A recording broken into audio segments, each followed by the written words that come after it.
Welcome. I'm Dr. Vinay Prasad. I'm a hematologist oncologist, and I'm associate professor of medicine at the University of California, San Francisco.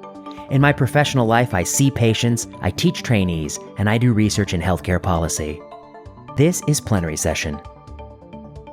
Plenary Session is a podcast at the intersection of medicine, oncology, and health policy, and you're listening to Season 3. On this week's episode. This week on Plenary Session, I have a very short episode for you because many of us are going to be celebrating. Just kidding. We're not doing anything foolish here. I've got ZDoggMD or Zubin Damania, and then I've got a discussion of JAVELIN 100 with Karine Tawagi. It's a short week, it's a short episode. Hope you enjoy. If you like this podcast and want more content, follow me on Twitter at vprasadmdmph. Check out the YouTube channel, Vinay Prasad MD-MPH. Patreon backers will get access to the slides for lectures I give on Plenary Session. Want to hear from us? Email us your question at plenarysessionpodcast@gmail.com. I'm back in Plenary Session in ZDogg Studios. I'm joined by Zubin Damania. Zubin, it's a pleasure to have you here. It's a pleasure to loan you my capital investment of high-grade audio gear. So it's great to be here, Vinay. I'd say your studio is a little bit nicer than my studio. It's a bit more run down, but we use the same microphone, so I'm at your level there. You convinced me to get this microphone. I had a really crappy lower-end microphone, and so thank you. I learned a lot listening to your podcast, especially about the tech to make podcasts and how to make it sound really good. I do like good sound. Well, listen, our time is very short because we ran it out on something fun we were having a minute ago. But I had a lot of questions for you, and I really appreciate you doing this. Listeners of my podcast, I don't know if you know, Zubin Damania is ZDoggMD. He's a doctor, a hospitalist, a Stanford graduate, a UCSF graduate before that, who has created a brand, ZDoggMD, which does a lot of wonderful things. One, thoughtful podcast with lots of guests on so many diverse issues in healthcare. 2, music videos, humorous, funny music videos. I think most people may know you because they've probably seen your music video. They just didn't know it was you behind the scenes. So I think people should check that out. I guess I've been so curious about your path in medicine.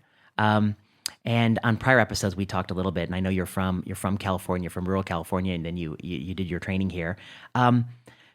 Were you always a musical guy? When did you get into music? How do you what instruments do you play? I mean, what's your musical background?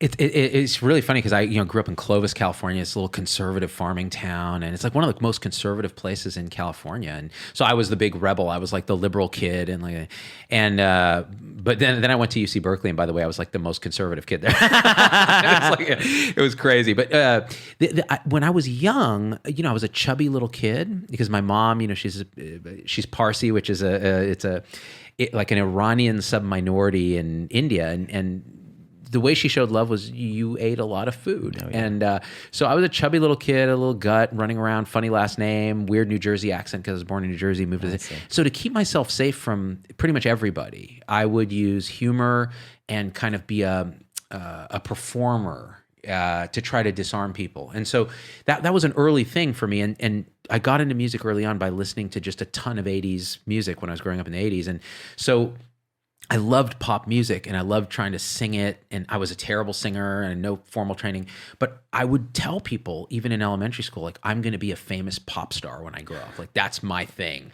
And you would see, I actually have this like fourth grade yearbook from Dry Creek Elementary in Clovis, California. And people were saying, good luck with your music career and stuff like that. I mean, this was fourth grade. And so, but it was insane, right? So then I went to, in high school trying to find my thing because I didn't do sports and all that. I was like, well, I'll pick up guitar.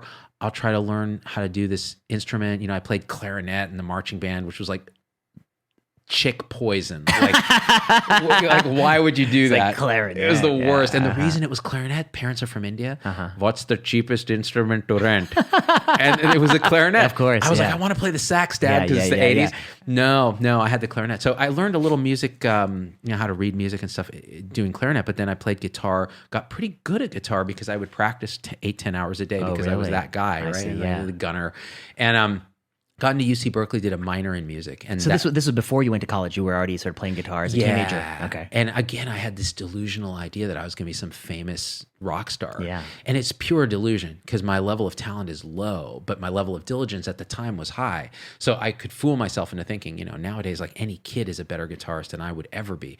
And so I went to UC Berkeley and I did a minor in music, but I decided I wanted to be a doctor for a bunch of reasons, a long path. But so I hedged by doing music and learned ethnomusicology. So it was like Javanese gamelan and the music of the Caribbean, understanding how culture influenced music. And that then formed this interesting background where I had a little bit of musical training.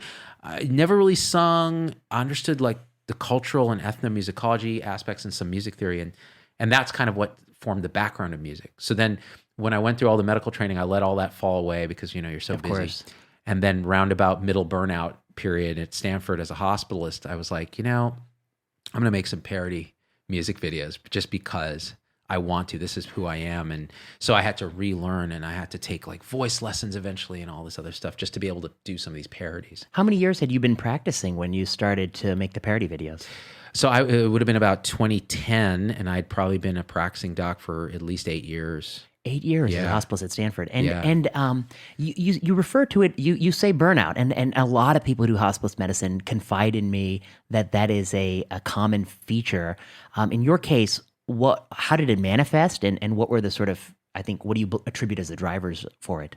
Yeah, so the first 5 years of my career at Stanford, it was really what I call Health 3.0. Really, it was there. It was.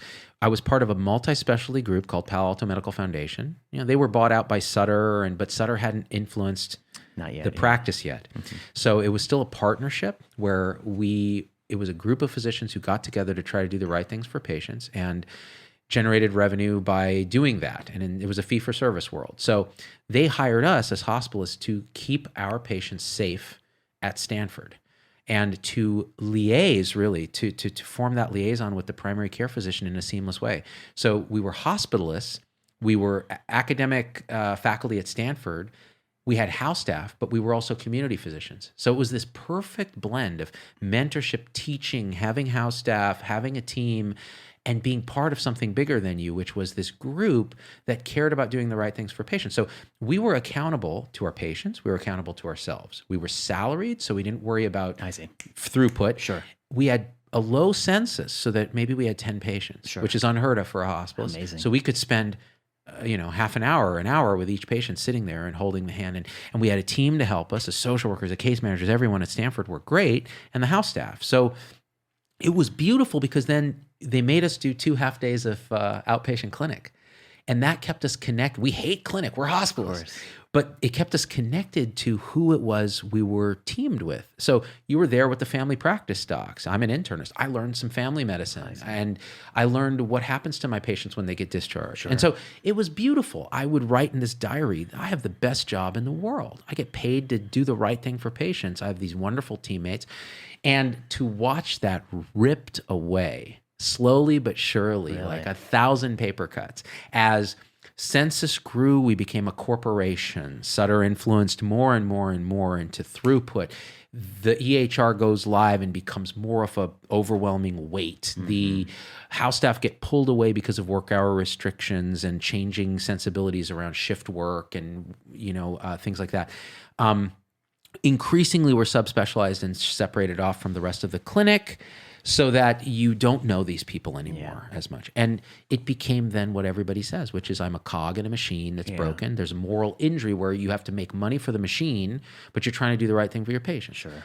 And at that point, that's when I was like, I told my wife, I'm like, I can't last another 10 years. This is not going to work. I don't know what to do. I really don't. And spiraled into depression and all of that. Yeah. Wow. And so your lifeline was going back to your roots, to music, and starting this. And what were the first kind of videos you put out there? When did you get the ZDogg moniker? And when did it start to take off? Well, so people used to call me ZDogg in like the 90s because I was like a big Snoop Dogg fan. Oh, of course. And they're like, hey, what's up, ZDogg? And I'm like, 2 G's, right? Not this AWG garbage, right? And so what had happened, I mean, it's a long story, but to shorten it, it was basically this, that I had this existential middle-age crisis at age 35 where I was like, I had a kid, my second kid was coming. I was like, who am I as a person? Like, this job is not who I am. So who am I? Well, I'm a teacher. I've always taught MCAT. I've always loved to teach. I did this graduation speech at UCSF that I put on YouTube as a joke and it went viral. And I was like, maybe that's who I am, as a communicator. I like music. I should do music. Maybe I should just, YouTube's a thing. I'll just start putting stuff out there. And I'll be honest, like, I've told this story a little bit. I knew, like, in my heart, I'm like, this is what I'm supposed to do. I don't know how it's going to manifest. There's no way, but I just know I have to do this. And so I did it while being a full-time hospitalist, and that experience then informed the kind of stuff I did. Like, I did a song called Hard Doc's Life, which was about being a hospitalist. It was the hospitalist anthem, standing on the unit rounded. This chart's so thick, I forget what all the lyrics were, but it was all that experience. And then I found that it got traction with people that were suffering like I was. And so the next thing you know, one thing leads to another. And did you start by posting them on YouTube? Yeah, YouTube was the thing. There wasn't Facebook. I was like, this is for old people. I'm not gonna do Facebook. It still is. And but ultimately, I found Facebook to be the platform that's most socially lubricated to share native video. But YouTube was where it started. And you have the graduation speech. Then you had like these music videos that did really well. And I was like, who am I teaching here? Am I teaching patients? And then I realized, no, it's not really that. It's my fellow healthcare professionals, and not just doctors. Like, who's really undervalued here? Nurses, respiratory therapists, dietitians, like everybody else in the spectrum. And maybe it's not only teaching and education, but also sort of spiritual catharsis kind of thing, relief. I mean, I think a lot of people, I know a lot of people in my life, and I've watched some of your videos, and I find them, they put a smile on your face, and it's sort of like, not many people often articulate those little things about our day that kind of, rub us the wrong way or we like, and then when you watch a music video where you've kind of distillated that and you're like, oh, he's got it. He's nailed it. Like, that's what it's like to do it. And it's a bit of a relief for people who feel the sort of stress. That was the sort of flow state I would get into. Yeah. It was almost a spiritual thing. Like, here is all my suffering.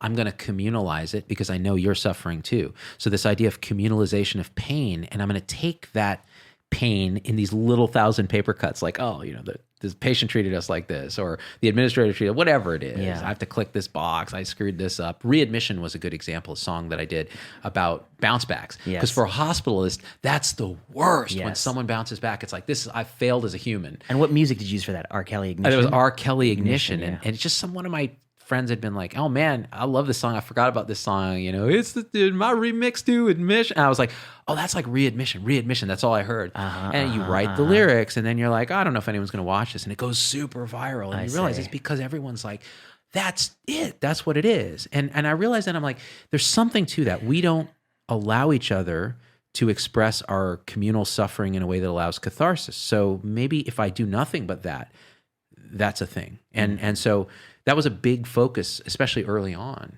of what we were doing. People like Weird Al Yankovic. Do you think of him in any way, or you're the guy's the gold standard? He's the gold standard. Yeah, he is just a genius. And the thing is, what Al does, and we've never connected directly, and I would love to, but he just is so brilliant at taking an idea and making it so funny and perfect and fitting that song, and then performing with a musicality that does it justice. Yeah. You see a ton of parodies, med students doing stuff, and the musicality is terrible, and you're like, well, it's distracting, right? He brought this A game. Yeah. So I would always look at that and go, well, what if we had a message associated with that? So over time, we really focused, because that's the other thing is, for example, let's say respiratory therapists, undervalued to the extreme. Of course. I would get tons of messages. Man, you've done videos for these guys and nurses and these guys. How about us? I'm like, all right. How about this? Nate Dogg and Warren G regulate, but make it ventilate. And I will do a world-class job rapping that because I have a team, like my musical producer can make it sound dope. And we did it. And you have this gangster rap anthem about proning patients, about getting these Q1 hour duoneb orders that are BS and all this other stuff. Sure. And you give it to them and they have this thing that, oh my gosh, somebody made me this thing, right? And it's such a joy because then they're just like, hell yeah, finally. It's funny, you say that at the gold standard. I'm from Northwest Indiana. I did my high school there, and there's an Amish community close by in Napanee, and they have, you can go and have like Amish dinner and stuff. And I remember when Weird Al had his Amish Paradise. Yeah. And he was. I guess I'm not in the Amish community, so I don't know how people would feel and if they felt in any way hurt by it. But I felt like he also had a bit of an affinity for, it wasn't like making fun. It was like trying to see the purity and the good in what the Amish community does. And I've always had sort of a very fond place in my heart for those people. He made that video. That's exactly what it is. It was done with love. It was done with love. It was done with love. And you could watch it and it's funny and it's hilarious and he nails it. And then you're like, but he loves these people. Yeah, it's not an insult. It's not an insult. Yeah. And I think the same is true about, I think you do a good job about, respiratory techs. Healthcare has become this very complex thing where there's so many parts to it. If you ask the average person what's a respiratory tech, they may not even know what that is, but it's an important job. And it's a job where, I think people who do it well, they take a lot of pride in it. And we respect that as doctors too. How often do I see like the respiratory tech I really like to work with or something like that when I was working in the unit? And I was like, oh, thank God. Thank God. Yeah. I feel like so good. I'm like, oh my God, Yeah. my patients are in good hands and I'm going to get like really good help. And so I think it's, people probably really appreciate that you are sort of capturing their experience and validating it to some degree. And you know what? They pay it forward. Either they subscribe to the show or they do something even better, which is I shoot a video at San Mateo County Hospital over here and I need extras. So they put out a call. Who's going to come on a Saturday during a pandemic to shoot a video waiting on the world to change, celebrating healthcare professionals? Every single person in their respiratory department showed up. Wow. Yeah, they were the majority of the video. And when they asked them why would you come on a Saturday? And they go, because we love what you did for RTs in that video, Ventilate. And I'm like, that video was, again, you don't get money for the video. You can't monetize a music video. And it comes back in these karmic ways. They want to support this kind of movement, which is beautiful to see. Is your, if you weren't doing videos, what genre of music do you listen to? Were you grew up on rap? You grew up on classic rock? What did you grow up on? Man, I was like a big prog rock guy. So I was listening to Rush and Yes. And, really? Yeah, weird, right? And guitar gods like Joe Satriani, Eric Johnson, Steve Vai. So that type of guitar, thing, not like Stevie Ray Vaughan, Hendrix. So what's weird is when I was young, I thought Stevie Ray Vaughan and Hendrix were inaccessible to me. It just was all emotion and no technique to my ear. Now I look back and go, those are the guys that are the musicians. Like those guys were just feeling it. They were a conduit, like a hole in the universe. That's how I feel. I feel like Vai is like technically brilliant, but Vaughan is like, he puts his soul there, man. And that's how I feel now. Yeah, and it took me some age and wisdom to see that, because at the time I was focused on the technical aspects of guitar. And this is something that's just come to me recently. I was listening to this book called Free Play it was Audible, one of Audible's free books that you get when you subscribe. And it was talking, it melds the sort of spiritual, mystical aspects of improvisation with ideas on how to improvise, music, comedy, whatever it is. And I realized listening to it, that's why I love doing music. That's why I love doing live Facebook talks or YouTube talks. And I love live because you open yourself up, you lose your sense of self, and you're a conduit for the unconscious. And allowing it to happen in the moment, that's why I love the technical aspects of guitar, because you could technically learn all these scales and patterns and how to go fast, then put on a backing set of chords and just improvise the hell out of it. And when you get in a flow state, I would do it in college occasionally, people would just be like, holy shit, like what just happened? And I'm like, I can't reproduce that. That was like, I can't describe what just happened. I wasn't me. It's like a Grateful Dead concert. It is. Fish or the Grateful Dead, something like that. Yeah. And so now I try more and more to access that in interviews and when I'm doing, like even now, like this is improvisation for us. Of course, yeah. We didn't script this. No, that's so interesting to me. At so many levels. One, I think you're really right, and about like live music, and particularly people who do improvise in their performances, and that's why for like many of the bands who get great draws, it's that the 12-minute improvisational musical solos and things like that people really love. And then the other thing I was curious about is, how do you feel the difference is between being a live performer on stage? Now we're COVID, so you're all doing it through a computer, right? you feed off the crowd. You like to have a live audience. How do you think about that? No, these are good questions, man. And gets to the heart of the craft. The thing I loved about live performances, standing on that stage, maybe, and it ranges, right? So I did a gig at the LA Convention Center, 10,000 emergency nurses in the audience, and they're fans. Yeah. Like I couldn't get from one end of the hall to the other walking without just being mobbed. The guy at the airport. So I was at Wolfgang Puck's Pizza restaurant in the airport going home after this thing, and the next day. And I was mobbed by people getting on the plane. Every single nurse was like, want to do a selfie, want to say thank you, and the guy who was the waiter there was like, hey man, like I see a lot of celebrities come through here. I've never seen anything like what's happening to you. Like what's going on? And I'm like, get on the good side of nurses, bro. They'll take care of you. True. But that being in the moment in an improvised way on a stage, even if you have prepared material, in other words, your slides and all that, there's a flow state that happens. There's an improvisation that happens where you are synchronized with that audience in a way that is so indescribable and it's joyful. And I would pay people to do it, right? And they're paying me to do it. Right. And now you do it by Zoom and the joy is sucked out of it. Oh my So now what I God. do by Zoom, when I do a Zoom talk, and I have quite a few scheduled, is I improvise it entirely. There's no slides. I just get there and I go, okay, guys, I know who this audience is. Let's just get into this. And that has its own beauty, but man, it's a different vibe. Oh, that's you put it so well. I mean, I guess I've never done what you do, obviously, because I've never done like a musical performance in front of. Oh, that's not true. Hello, my baby. Hello, my darling. Hello, my ragtime gal.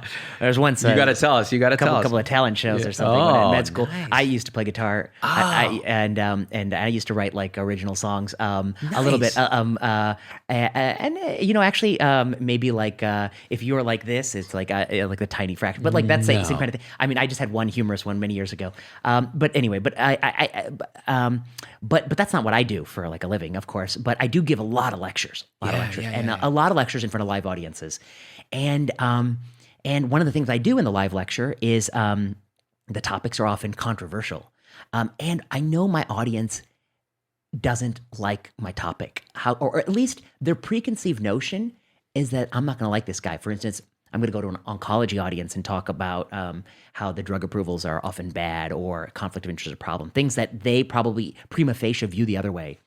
And I spend a lot of time thinking beforehand about how do you actually move someone on an issue, which we kind of talked about in our thing. It's different than like when you start with the premise that the person disagrees with you and you want to bring them on your side by the end of it. And that's part of what my goal is to change their mind. The other part of the goal is I'm like, I want to entertain this person. Like I want them to say, even if I hate like VP's guts, I hate everything he said, I'm glad I sat there for an hour because, he entertained me. I wasn't bored. And I personally hate to be in a lecture that's boring. Yeah. And there's something that happens, I think, when you're giving a lecture. I think I always start like maybe sometimes I intentionally stumble in the beginning to make seem like I don't know what I'm doing. Stumble, have some hiccups or something, and then as you're going, you feel like you're getting their attention.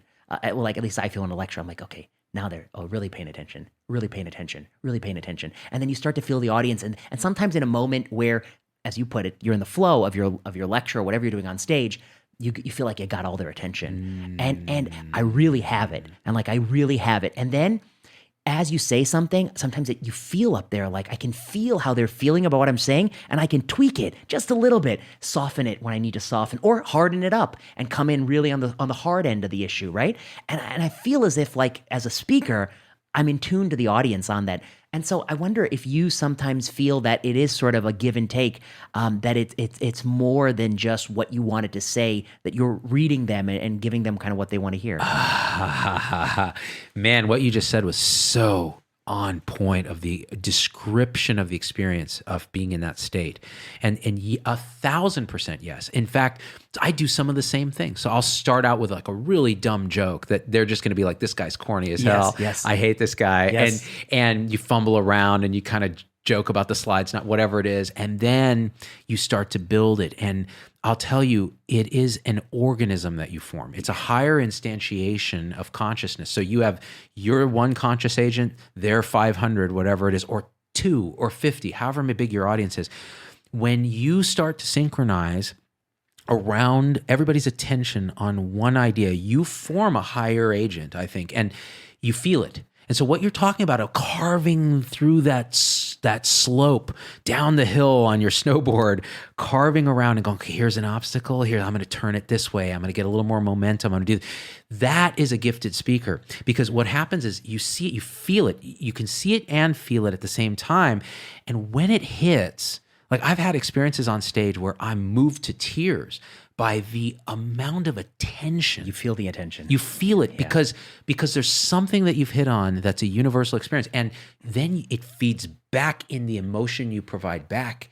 And at the end, people are like, I cried during this talk about fucking Health 3.0. And you're like, yeah, wasn't that awesome? And you're still feeling it, in the selfie line. It's a beautiful thing. And I think we have short shrifted people into not saying that that's on offer. Like, that's on offer. Learn to be an amazing speaker. Go out and do the 10,000 hours of it. You're so right. And, somebody once showed me a video clip, and it was before my time, but it was Freddie Mercury, Wembley Stadium. And he does that improvisational where he sort of belts out some notes. I've seen it. Yeah. It's 80,000 people belting it out.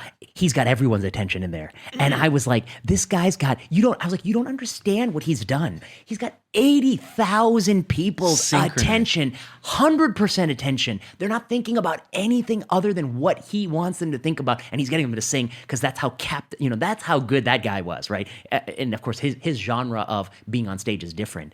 I think about all the lectures I attend where as an audience, I feel they don't have my attention. I know they don't. I'm on my phone. And I think I feel bad for the speaker. Yeah. I feel bad like you don't even know what you're missing.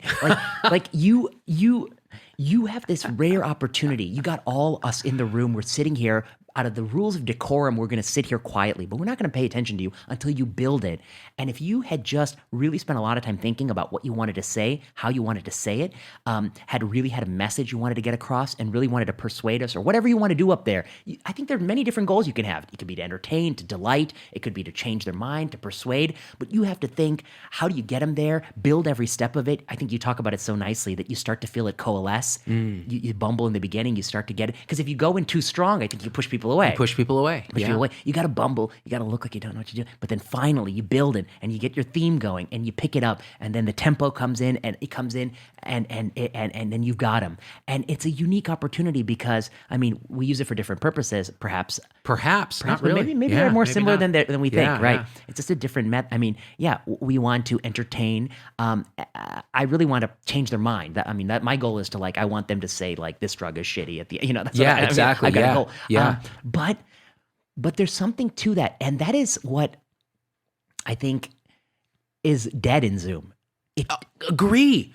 So it's funny because you and I, even now, we're forming a higher conscious agent of two people that are so aligned on this, and you can feel it, right? You can feel that vibe. You don't get that on Zoom. You don't get it. You get blank faces, little squares, or nothing, or no feedback. And so I've done a few of these Zoom talks now, and it is so dispiriting as a performer because all the joy of that gets sucked away, but then you get feedback afterwards. That was the best Zoom talk we've ever had. That was great. And you're like, okay, so the bar is that low. Yes, it's that low. That's what I noticed. I was like, what are you talking about? That was the best I was like, this is fucking Zoom. Let's get that. That's why we're in a physical space together, right? Of course. And you can do it on the phone. I find that the phone is actually better than Zoom. Because you're so much better tuned into that audio. Oh, ZDogg, I love that you said, and I also find that if I have a friend with a really crisp phone signal, you know what I mean? Yeah. That's even better than when you get better. the friend with the shitty reception. And I'm just like, dude, this is over. Let's not even have this conversation. I can't hear every fifth word you say. Yeah. Why are we doing this? Why are we doing this? Why are we doing this? Going through the motions.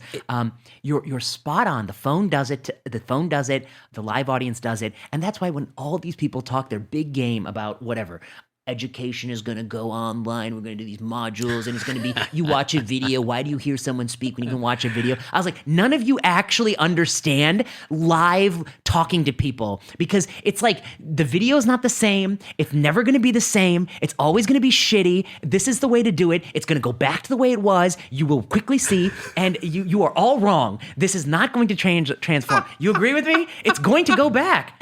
Oh man, I feel like I'm in the church of communication communication, the church of connection. That's really what it is, man. And I've done videos where I'm like, oh, Zoom is a poison and we have Zoom fatigue, but that's just scratching the surface of what it is. Now, here's a question to you.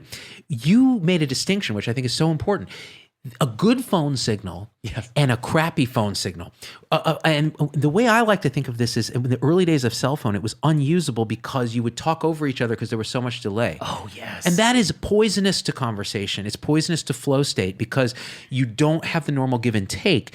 But what if Zoom's technology was so advanced that you had real time, no lag, in the room, 3D virtual goggles on? Do you think that would fix the problem? Yeah, now you're getting to the thought experiments I think about, which is like, what if you and I are in separate rooms, but it's just like this? Yeah, maybe. But I think maybe that would get at it. Maybe there's something additional that you won't get. I mean, because like I'm not just hearing you talk; I'm seeing you're looking at me. Subtleties, very small things that, and probably I can't even articulate all the things I'm seeing because I'm a product of evolution. To read you in this way. It's like the number one goal of my survival has been to read people like you and how you feel towards me. You talk about the millisecond lag on the phone; it's deadly. Yeah. International calls, WhatsApp, deadly. On Epic, it's also deadly. Oh, when you're writing a note, and then I'm like, I want to know what the potassium was. Yeah. I just stood up with my hands in the air. Keep going, please. You're writing a note, and you're like, oh, what was that MRI image? And I click on the images tab, and then there's that 1 second, maybe 0.8 of 1 second, and I'm like, oh, what's on Twitter? My mind is gone. I'm out of the note. I'm out of the Epic. This fucking Epic and these lags. The people who make these. This is my podcast. I can say how I want to say. People who make these shitty EMRs, they're all shit. They can make a shit EMR because they've written lobbyist bills that forced us to adopt their shitty EMR before it was really good enough to adopt. So they've forced us to do it so they can provide a shit product. If you had Twitter with these millisecond delays of Epic, no one would ever use that product. Facebook, no one would ever use. Everyone who makes in a product that they actually want people to use, make it very responsive because human beings die in those half a second that this stupid software takes to load up whatever you want to see. I hate this Epic experience. It is awful. And no system is perfect. The best is the VA system because it's so bare bones that it's faster at least. That's the only saving grace, so it doesn't bore me to death. But I get bored to death. I lose it. The whole thing is over. Every fucking thing you just said is like, if I could write a Bible about everything that's wrong. You asked me about burnout. Yeah. Epic goes live, and then we have remote access. So now I can get the fuck out of the hospital if I finish up seeing my patients, do the in-person stuff that I can't, go home, write my notes.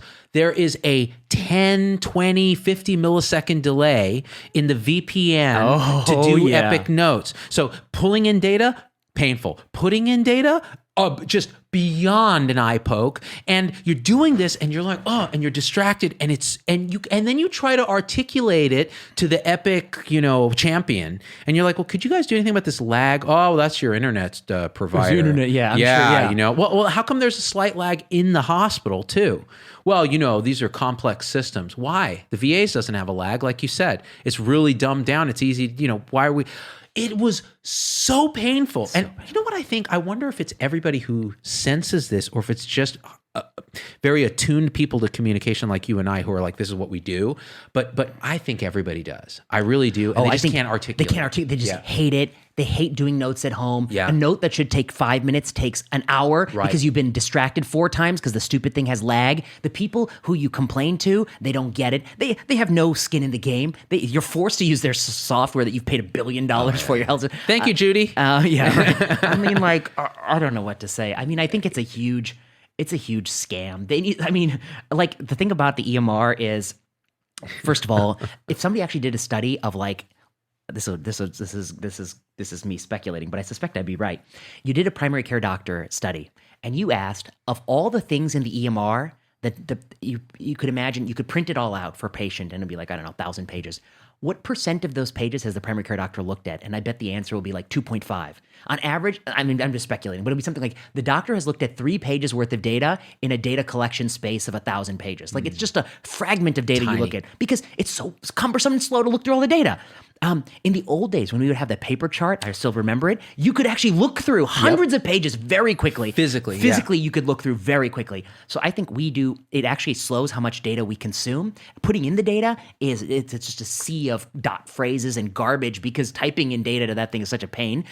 Being bored by the EMR, it's horrific. People used to complain how hard it was to find the chart. At least once you found it, you didn't have to wait for anything anymore. You got it. Yeah. It was interesting. It was interesting. Like you flipped through it like a damn I know. book. You were like, wait, what did he have to say? Oh, he wrote his note and it's all scribble, but I can understand it because I'm a doctor too.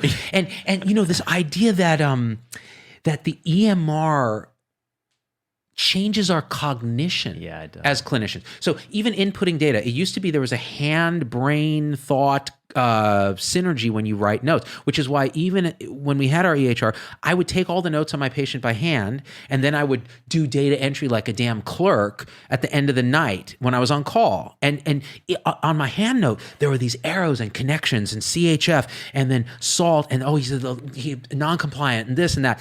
And then you put it in the thing, assessment, CHF, dot phrase, will continue to follow. Bullshit. It's bullshit. But without that cognitive component of writing, I wouldn't have been able to think about the patient correctly even. Because our writing and our cognition are so deeply evolved together. It's like you said, like so much stuff is happening under the hood due to millions of years of evolution. I can see you sitting there now in your really cool shirt, which I want, by the way, kind of nodding and tapping your fingers and all this I'm taking in unconsciously instantly and making an assessment of what your internal mental state is, which allows me then to synchronize and understand and feedback. All of that is robbed for us. I say that medicine has an analog heart. And that's what it is. That's what it is, yeah. But you can make better digital technology. It's just we're not there. And look, it's been 10 years since I've really done a lot of epic in a hospital where my life depends on it and I'm billing for it. Nothing has changed. The story you're telling me is exactly the same story that I was feeling 10 years ago. Yes. So what does that say? What does that say? These assholes aren't incentivized to make it better. We screwed up because we talked too long earlier. So now I got to walk out of here. Clinic. I want to pick up this conversation where we left off because there's still more. This is going to be a 2-part interview plenary session. So in the future we're going to talk about we're going to pick up the thread. You started to make the first few music videos. How does this thing take off? We're going to pick up the thread on this EMR and this lag and why it's really tied to burnout. It really is deeply, deeply tied. It used to be the days where doctors, being a doctor was really, really fun. It's still really fun for a lot of it, but it's not as fun as it used to be because people outside of medicine have taken away some of the joys and made it a lot more painful for us. I want to do a whole show on that if that's okay. Yeah, that would be do amazing because you've nailed it. I mean, that's what it is. It sucked the joy out of this, and I still feel it when I go around at UNLV. Yeah, still the remote epic. Yeah, ZDogg, pleasure to start. I'm going to put this out and then and we'll talk some more. What a joy, dude! Yeah. Thank you.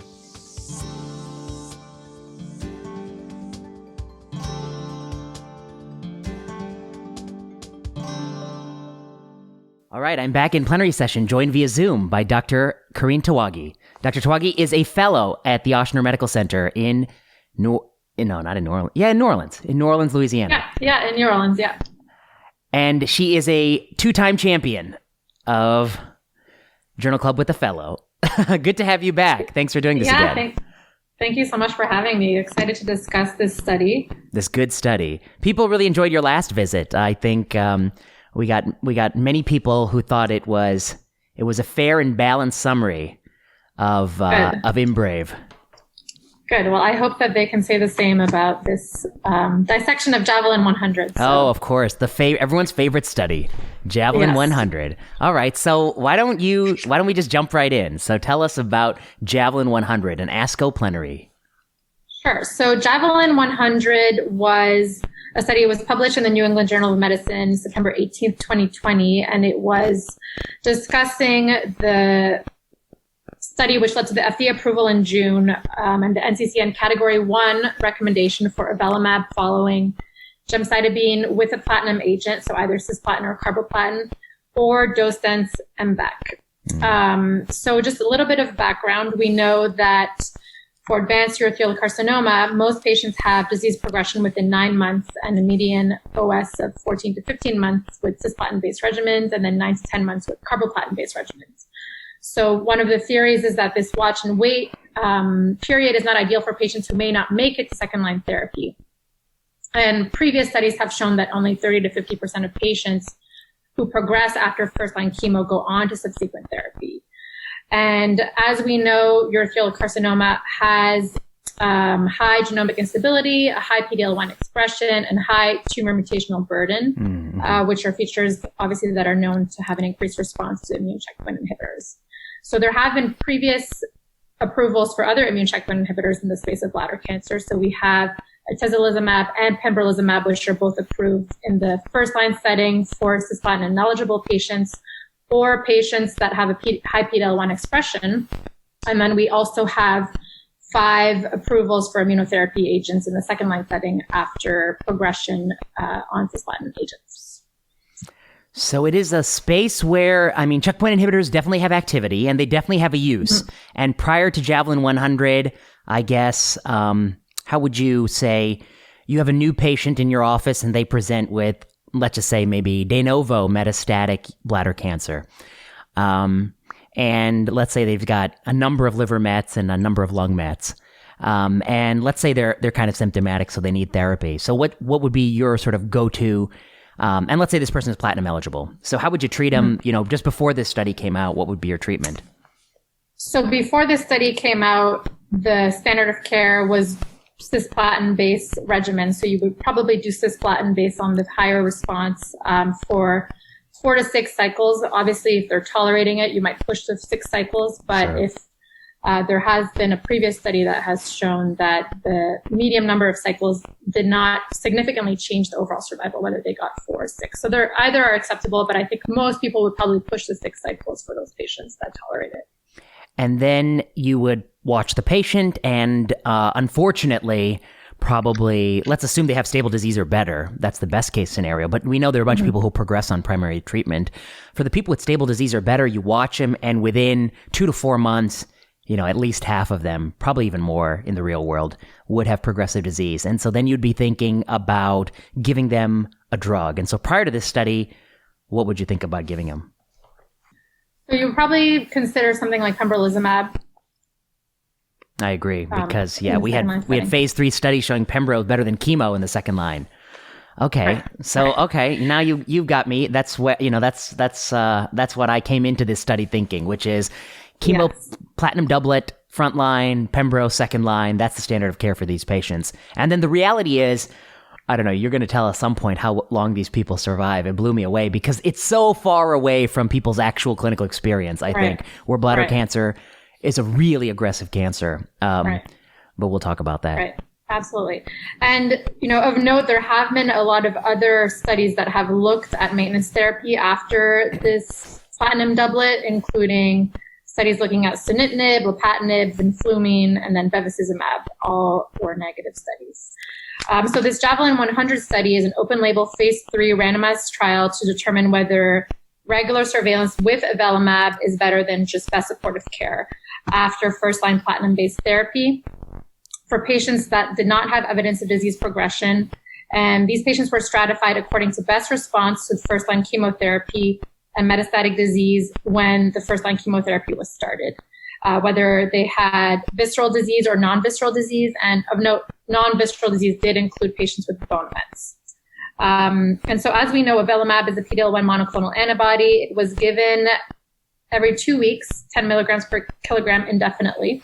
And the inclusion criteria for this trial were patients over the age of 18, as we mentioned, with locally advanced or metastatic urothelial cancer that had a CR, PR, or stable disease after 4 to 6 cycles, and a treatment-free interval of 4 to 10 weeks.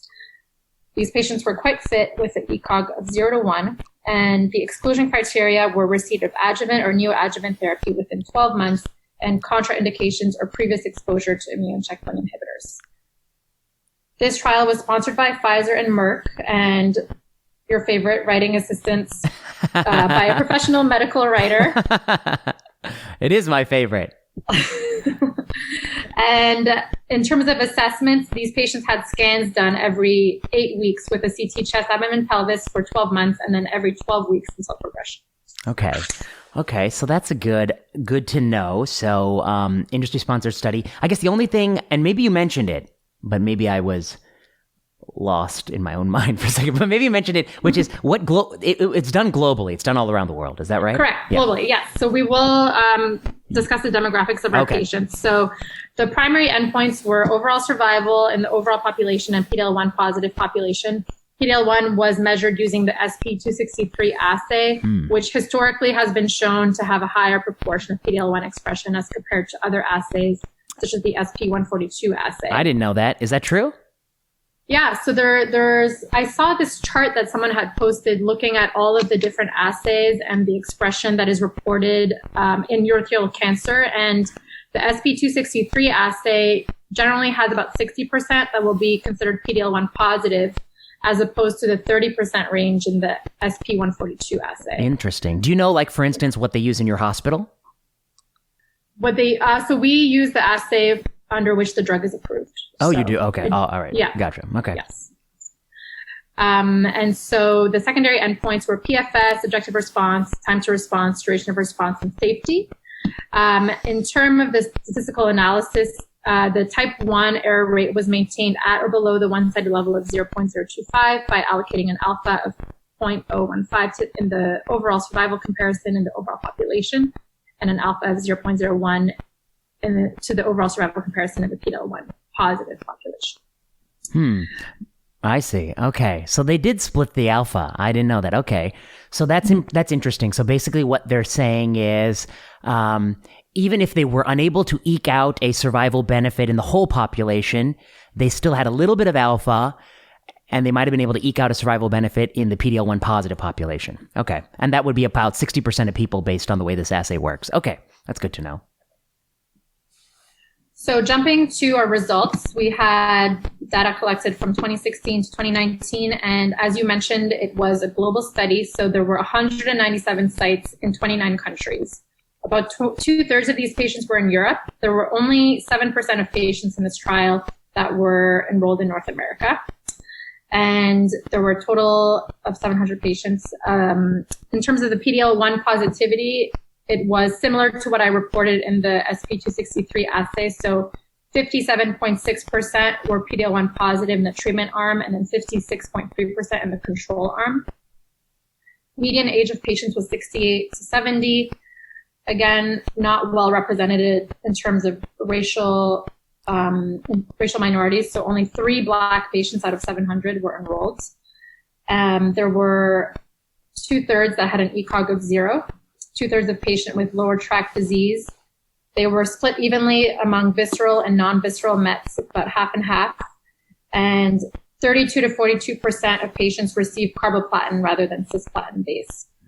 Okay. In terms of response, 3/4 of patients had a complete or partial response, and about 1/4 of patients had stable disease after their 4 to 6 cycles of the platinum doublet. There were 11.1% of patients that had to discontinue treatment due to adverse events. And then going into the supplemental table 2, which I know is going to be a big point of discussion for us, in the control arm, 61.7% of patients went on to second-line therapy, of which 43% in the best supportive care arm received PD-1 or PD-L1 inhibitor in the second-line setting at time of progression. In terms of our endpoints, the overall survival in the overall population was 21.4 months as opposed to 14.3 months in the control arm. And in the OS at 1 year was 71.3% versus 58.4%. And in the PD-L1 positive population was 79.9% versus 60.4%. PFS, so in the treatment arm, it was 3.7 months as opposed to 2.0 months in the control group. So, at first scans, a lot of the patients in the control group progressed right away. Right away. So that's very interesting, which is that, because somebody pointed this out to me, because you were going to talk about it, but, I was critical of this trial. And so somebody was like, well, you know what? You're critical, but by your own metric, you would treat these people second line. Well, the control arm patients are going to be second line in about 1 minute. In 2 months, 50% of them will be second line. But then I looked at it later and I was like, well, if you got avelumab, the progression was also super fast. The median PFS was 3.7 months. So before 4 months, you're on second line therapy if you're on avelumab for half of people. So, this idea that giving them avelumab maintenance is going to, give you a lot of time before you can think about the second line therapy. That's not necessarily true. Even in the avelumab arm, that Kaplan-Meier curve is precipitously falling. Yeah. So that's just something to note. But yeah. Yeah. And I was looking, I'm curious if let me see if I can find it. What is the response rate for Cisgem in urothelial carcinoma? Because in this study, 3 out of every 4 people had CR or PR. But I think the response rate is closer to about 50% or even lower for Cisgem just in non-selected bladder cancer patients. I'm going to try to find that. So in terms of the PFS in the PD-L1 positive population, it was 5.7 months as opposed to 2.1 months. And in terms of the response rate, 9.7% in the avelumab group versus 1.4% in the control group. And then in the PD-L1 population, it was 13.8% versus 1.2%. In terms of the safety events, 98% of patients in the treatment arm had adverse events, and most of the grade 2 common adverse events were UTIs, anemia, hematuria, fatigue. One of the criticism was that, some of these toxicities can be attributed to the disease rather than the drug, perhaps. And 9% of patients in the avelumab group received high-dose steroids due to an adverse event. Out of the patients that did receive avelumab, 11.9% had to discontinue the therapy because of adverse event. And again, as we mentioned, this is given on an indefinite schedule. Yes.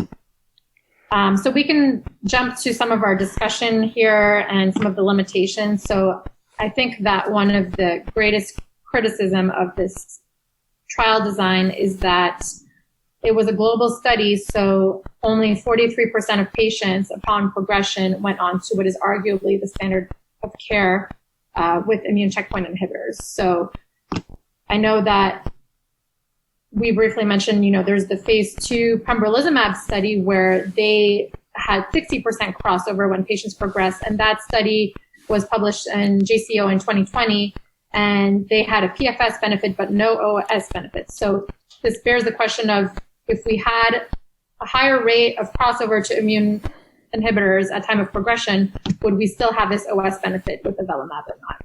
Yeah, that's a great point. So I think that and that's a point I keep coming to, which is if your primary endpoint is anything that happens after progression-free survival 1, PFS 1, if your primary endpoint is anything beyond that, it's affected not just by what you do during the study, but also by what you do after the study.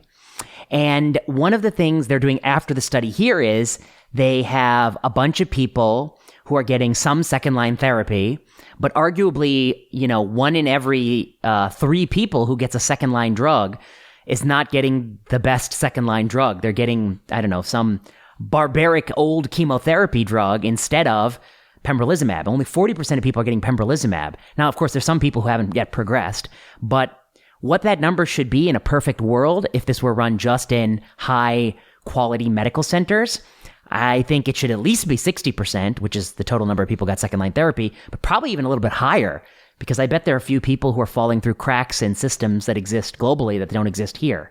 And so then the question really is, if you would have had a control arm where 60% of people got checkpoint inhibitor second line, which really is not that long, half of those people, they're going to be getting it, not half, but 50% maybe of the 60% are people progressing within 2 months. So they're going to get the second line checkpoint inhibitor really, really soon. Would you still have had the OS benefit? And I think there's a big question mark there. And one of the clues you come up with is that very interesting phase 2 study. Let me see if I pulled it up. I have a slide on it, or maybe a couple. And this came out in the JCO. This was slightly different because it was the GU 14182 study, 100 people, very small sample size. They took people who had stable disease or better after 8 cycles of platinum doublet, so not 4 to 6. So if anything, they got more treatment up front, which I think would make it harder to get an OS benefit in this setting. And then they had crossover built into the study. And I think something like 50+%, maybe close to 60% ended up getting crossover, and they did not find a survival benefit. So that suggests that maybe some of the benefit of avelumab is not that you put somebody on maintenance, but that you gave them a checkpoint inhibitor at all, because the control arm, some people who should have gotten it are probably never getting it. Right. And I think this also brings the question of cost effectiveness versus survival benefits. So, we know I calculated for a 60 kilogram patient for 3 months of treatment on avelumab, that would be about $27,000. And the patient has to come in every 2 weeks. This also bears the question of, could a different immune checkpoint inhibitor be studied that has a better schedule? So pembrolizumab is studied now on a 6-week schedule. Yes. That avoids 2 extra visits for a patient with stage 4 cancer and a limited life expectancy to be coming to the clinic that's interesting. Frequently. I'm careful what to say, because I have a study I want to do in this space, but one of the things you're alluding to, and I don't want to tell people my idea because they're going to steal it, and then I'll be asked to review my own idea, and it'll kill me. But I guess one of the things you're hinting at is that there is this thing called therapeutic burden, and it's beyond other burdens. There's financial burdens, which are bad. There are toxicity burdens, which are bad. And then there's therapeutic burden, which is the burden of having to go to the doctor at all. And I guess I personally suffer from it greatly, because there is I don't go to the doctor that often, but I've had to go to the doctor a few times in my life. And it is absolute torture for me to wait. I hate it. I hate every minute of it. And there are a lot of people, particularly those nearing the end of life, who don't want to spend what little time they have coming and going to the doctor's office. And as we know, many patients are coming from quite a distance. And so there's long car drives and stuff like that, and the infusion time. So I think you're making a good point, which is the schedule of a drug does have implications for therapeutic burden. And Pembro now has that really prolonged administration, which is convenient for people. Mm-hmm. Yeah, I think it would be interesting to, if we were to design a study in this space, to do a North America only study, to obviously include more racial minorities and have a higher proportion of Black patients, and to allow, as you mentioned, at least a 60% crossover to immune checkpoint inhibitor, whether avelumab is picked or a different immune therapy agent, and to see if there is still an OS benefit, as opposed to just best supportive care for these patients. I agree wholeheartely. And one of the things sometimes people who criticize that point of view, they say to me is, look, in the real world, many people die before getting second line therapy. And so this percentage could not be any higher. And what I want to say is that you're comparing apples and oranges. You're comparing your clinical experience to the people in this trial. They're different for a couple of reasons. One, to get on this trial, you have to have stable disease or better. You can't have progressive disease in the front line. Mm-hmm. So you're already excluding, a quarter or more people who don't even have stable disease. Two, there are all these additional hoops to jump through to enroll in any trial.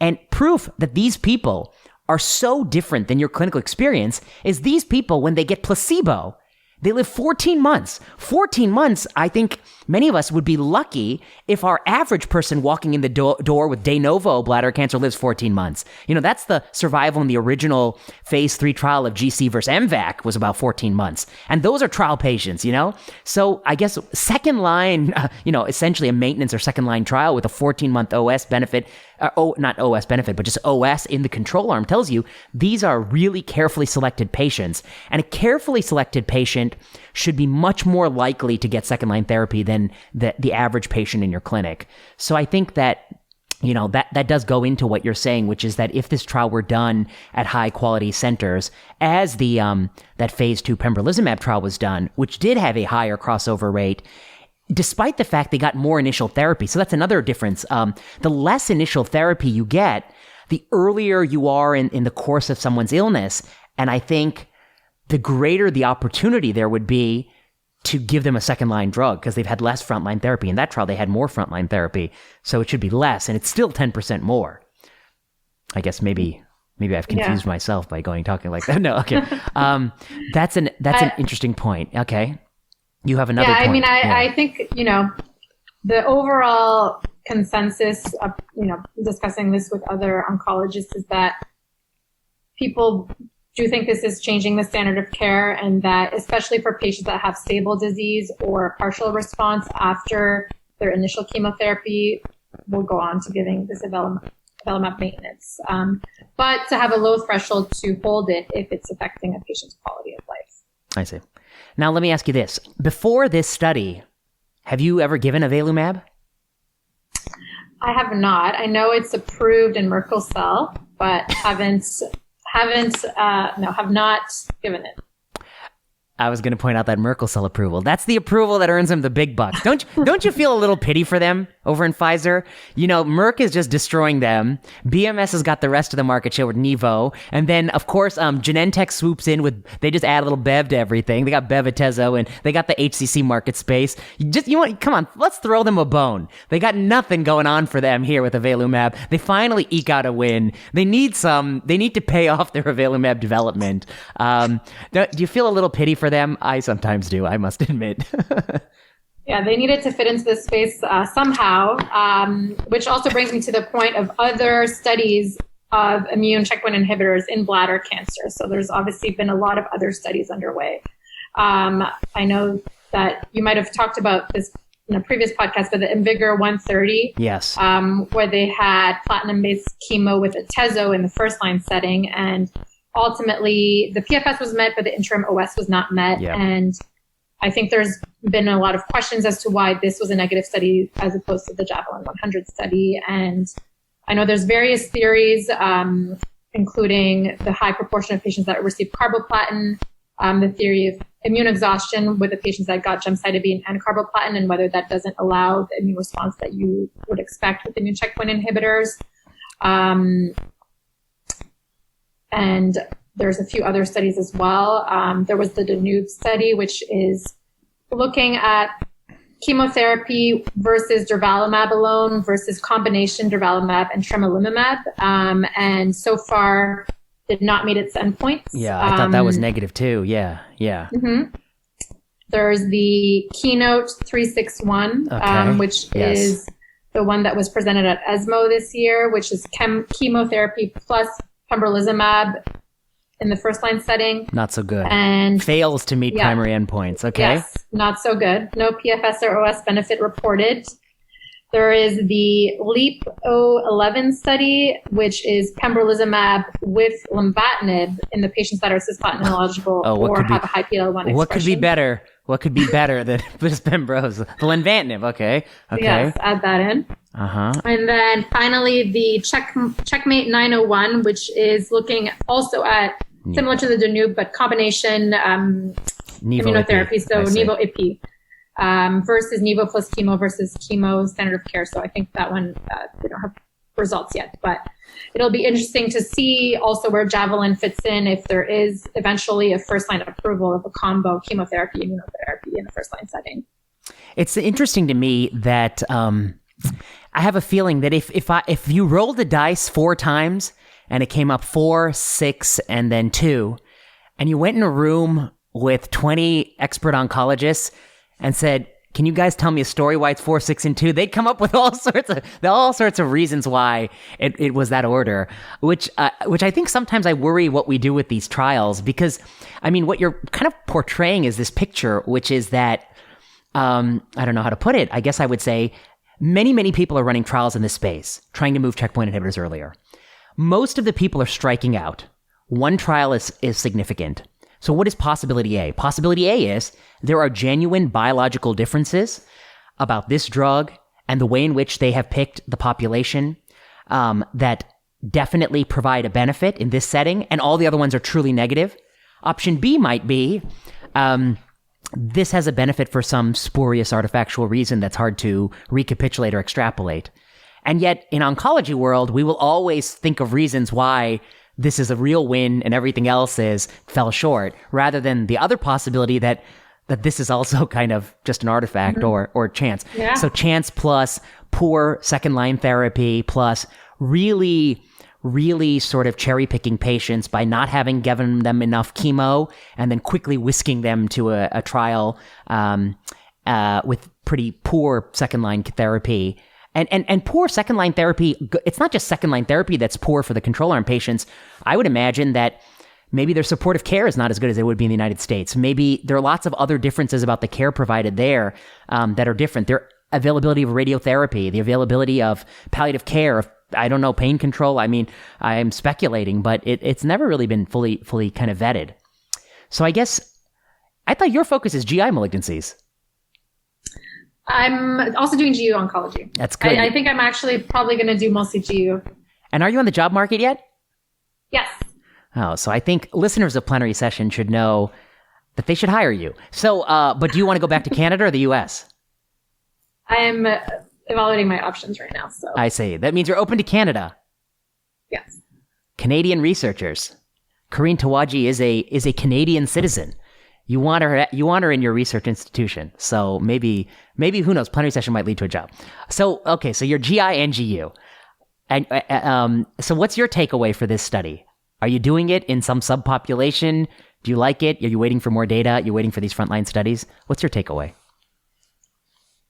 I think my takeaway is for a patient with that doesn't achieve a CR, I would definitely consider giving this if they have stable disease or PR, with the point that I would worry that if they're high burden disease, they might not get to second line therapy.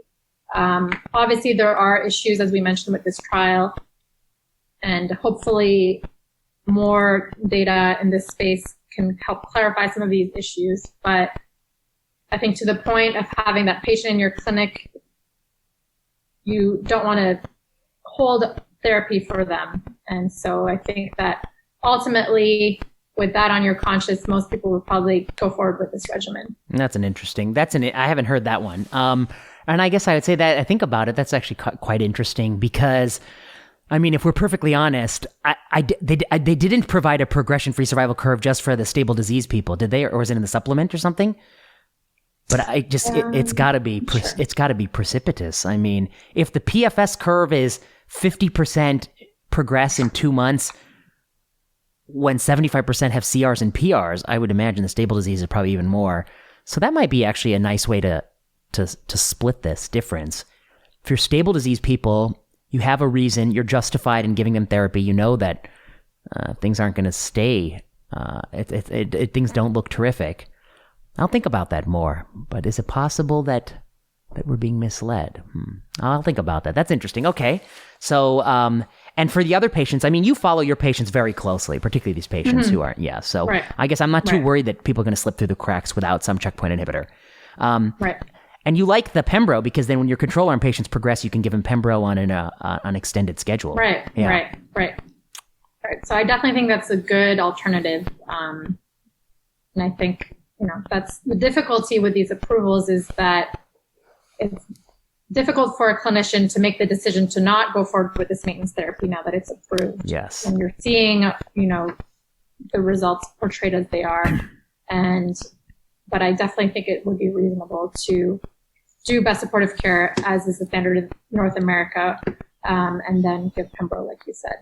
Yeah, I think, ASCO, Plenary, New England Journal paper, celebration, game changer, all that kind of stuff. It's difficult to resist. I guess you've done a nice job, I think, of talking about the benefits and the limitations of the data and how you would apply it. But the deep solution would be if we had the data that was more relevant to the clinical question we face, which is that in many of these places, they can't afford Pembro second line, so how on earth are they going to afford maintenance of avelumab? Vice versa, in places that can afford Pembro second line, does maintenance of avelumab have a survival benefit? Neither place has the question that they need answered. The global sites, they don't answer it for them because either way they can't afford it, and we're not getting the answer we need because I don't know for sure that they have a survival benefit there. But Pfizer, they have not had luck with avelumab. They've got that lucrative Merkel cell approval that they've been laughing about all the way to the bank. Now they finally got an approval that they can detail for. I don't know how much they were doing with that Merkel cell. So I guess they have somebody threw them a bone here with this approval. Okay, interesting. Any last thoughts, Dr. Tawagi? I think this was a nice summary of the paper, and I guess I looked at it and I hadn't thought of anything additional because you've taken everything that I thought. I think that summarizes most of it. I think, it would be good to have some sort of task force to, rather than the drug companies each trying to get these approvals for all these different drugs, to have more of a unified approach to designing these trials to actually do better for our patients. Absolutely. That's what I think. Dr. Tawagi, thanks so much for doing Journal Club with a Fellow. Number 2, you'll have to be back for number 3. Yeah, I would love to. Thanks again for having me. You've been listening to Season 3 of Plenary Session. Plenary Session is produced by Kiana Klossner. Music by Ian Straley and Audrey Tran. The views expressed on Plenary Session are those of whoever said it and no one else. Plenary Session is not medical advice. Follow us on Twitter at plenary_session. Until next time.